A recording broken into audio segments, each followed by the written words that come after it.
Hey there, this is Todd Brinkman. I'm the founder of VR Ministry or Virtual Reality Ministry, and I'm really excited to present to you an idea that the Lord gave to me in 2016. I remember the prayer specifically was, Lord, hey, you just showed me all this in virtual reality.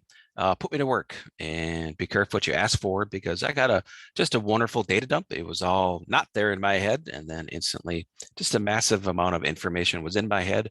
I was able to create the VR ministry curriculum, and I'm excited to be introducing VR ministry as an organization here in the spring of 2022. And just amazing, stunning, God's perfect timing after the pandemic. And as we just start opening up, we have new tools to really help us feel connected in ways that we didn't have available to us before. So I'm excited to introduce to you the start of VR Ministry. And in its beginning, VR Ministry is going to launch its first project, which is called the VR Prayers Project. And let's go ahead and just start a conversation about what we're going to be doing in this project. And it's going to be a lot of information, but it's designed to really get you in again into this conversation of how we can use virtual reality for really amazing good in our local communities. So we're going to talk about this in this section. So let's talk about four things. The first is just an overview of what we're talking about with the VR Prayers Project. And then we're going to talk about the three functions of this community project. The first one are the VR prayers, and this is where we're going to create them. So we're going to actually go out into the field and create hundreds of VR prayers, and we'll talk about that in the first part. Then we're going to be delivering the VR prayers. This is where we're going to be safely delivering these immersive experiences to isolated seniors, to the unsheltered, to prison inmates, and even hospital patients. And lastly, as a community, we're going to be researching this to validate VR prayers and VR experiences to really help people in our community to feel loved, connected, and even empowered. So first of all, again, I am just really excited to introduce an idea that was presented to me in prayer actually in 2016 in the summer, where we can bring a young hospice patient, a young hero in Minnesota, for example, on a VR prayers trip to a San Diego surf club where they can go surfing for the first time. And it's just an emotional VR trip that they can take where they can really just fulfill on a vision that they've had as a young boy or a young girl to go surfing. And it's just an amazing opportunity that we get to actually do things like that with our new tools. So let's jump in and talk about the VR Prayers project as that idea goes into the world. So really all that it is we're going to put on a headset to somebody who's in need of prayer, and they're going to feel like they're somewhere else to pray to God or to receive prayer from others. And that's what we're talking about. So my job, my God assignment is to bring VR prayers into the world and into the conversation. And as far as I can tell, and we can tell as a community, is that this is the world's first large scale VR community project. It's a massive project of city government leaders, of chambers, dozens of churches, and hundreds of people will be in this particular project. And it's exciting to lead this project from the front as Main Street and Christian leaders actually begin to assert their values into the VR conversation. So I'm excited to introduce again to you to the VR Prayers Project, which has three parts. The first part is we're going to be creating VR prayers. Then we're going to be delivering these immersive experiences. And then the third part is we're going to be researching them. So let's take a look at each one of these individually. First of all, we're going to be creating VR prayers in East County, San Diego. And again, there are three types of VR prayers. And this is from my second book, Virtual Reality for Prayers.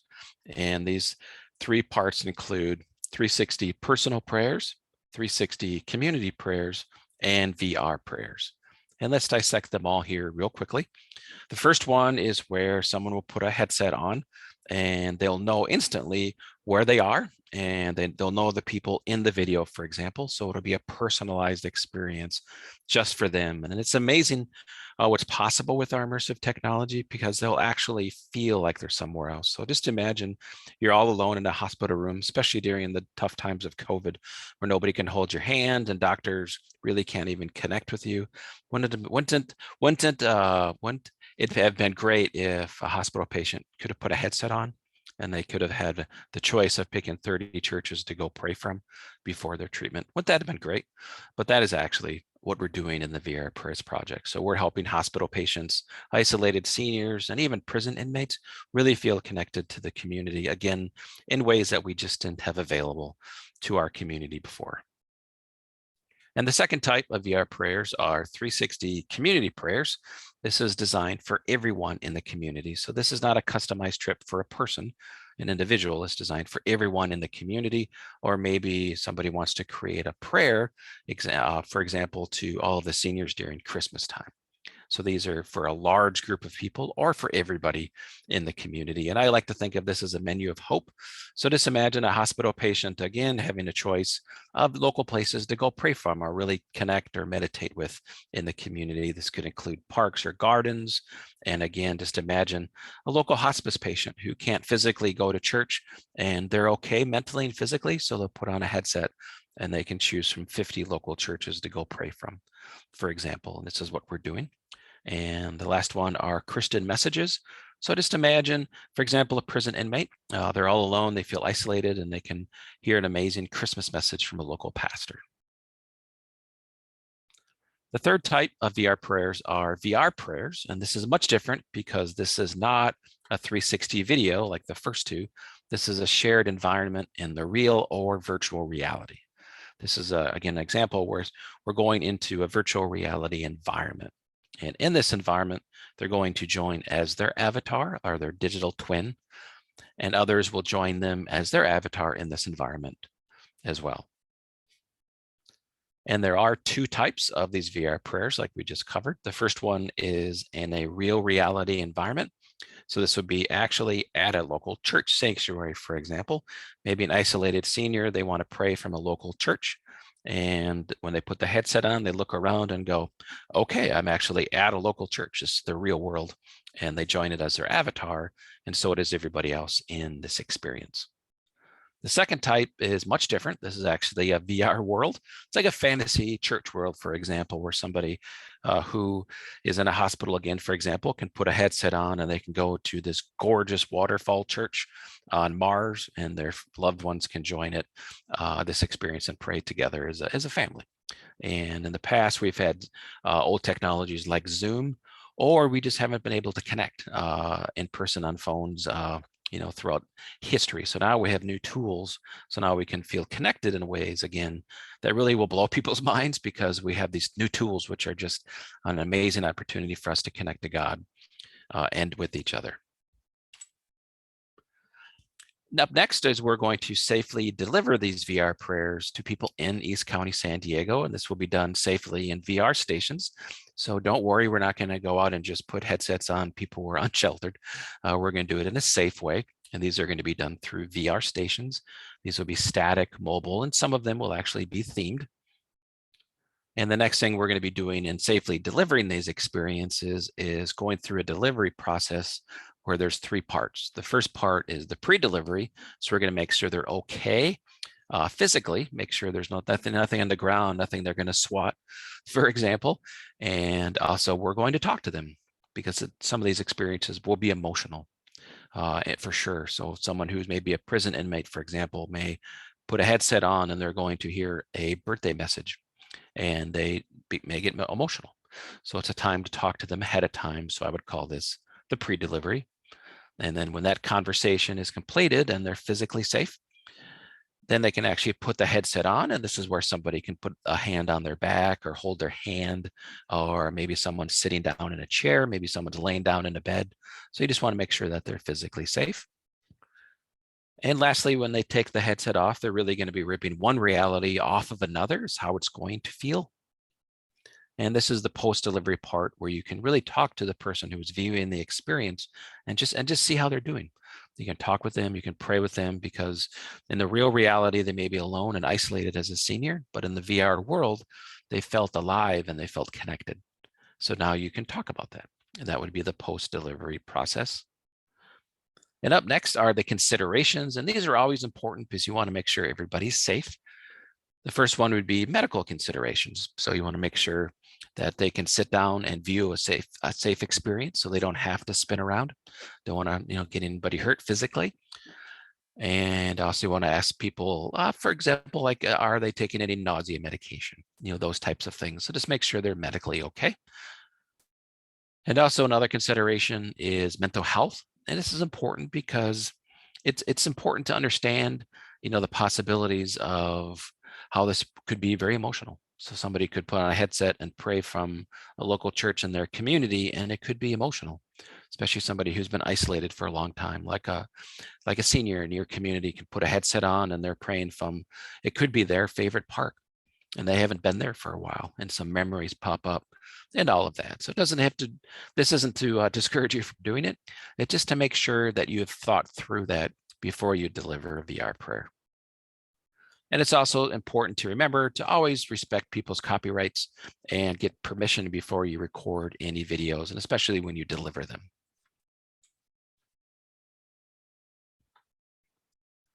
And lastly, we're going to talk about researching VR prayers. And this is a primary function of this project, is we're going to create these VR prayers and then safely deliver them into the community.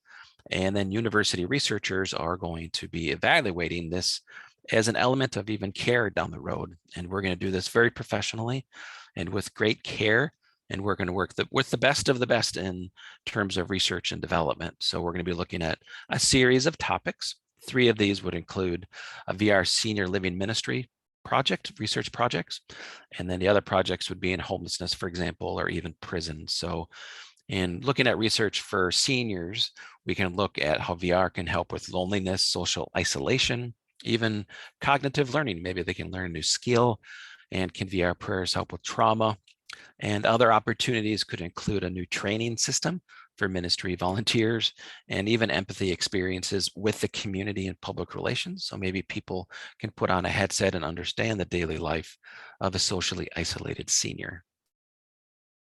Another research project will involve people who are unsheltered in East County, San Diego, and we're going to take a look at mental health, even cognitive learning, trauma care, and again, VR training, volunteer training, and empathy experiences in the community with public relations documentaries.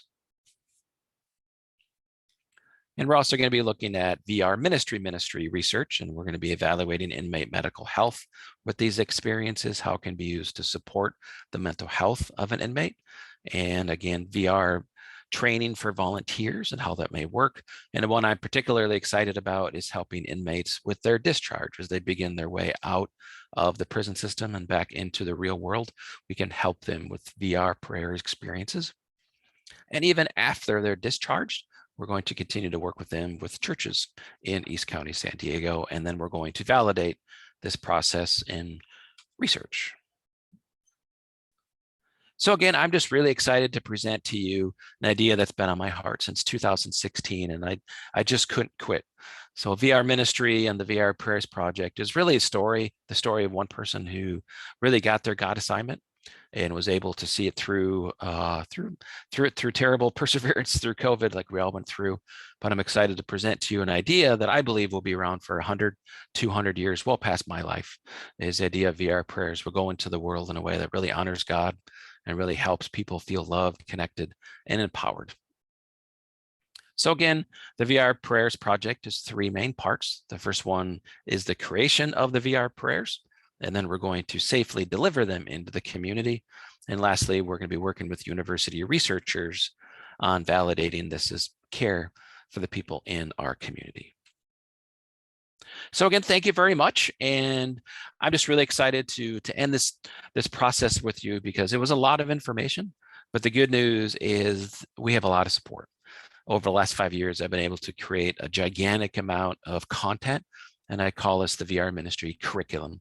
You're going to see all of that coming up here over the next few months. But I have written 3 books on this particular topic, and I have just launched the VR Prayers online course. So I'm excited. So just go visit vrprayers.com, and you can take a course to learn how to create VR prayers for yourself.